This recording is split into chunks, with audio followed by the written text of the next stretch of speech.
National Weather Service in Upton has issued a flash flood warning for Central Fairfield County, Central New Haven County, Putnam County in southeastern New York, northern Westchester County in southeastern New York, until 5:45 p.m. At 2:41 p.m., local law enforcement reported thunderstorms producing heavy rain across the warned area. Between 1.5 and 2.5 inches of rain have fallen.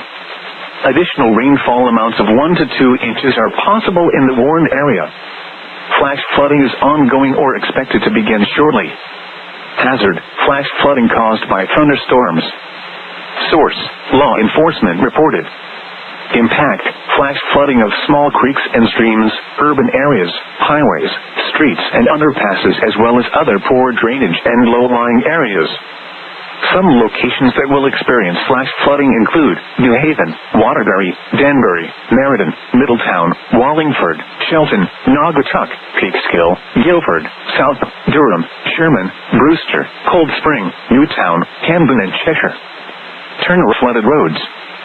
Most flood deaths occur in vehicles. Be aware of your surroundings and do not drive on flooded roads. Please report observed flooding to local emergency services or law enforcement and request they pass this information to the National Weather Service when you can do so safely. Repeating, a flash flood warning has been issued until 5:45 p.m. for the following counties: in Connecticut, Fairfield and New Haven, and the following counties: in New York, Putnam and Westchester.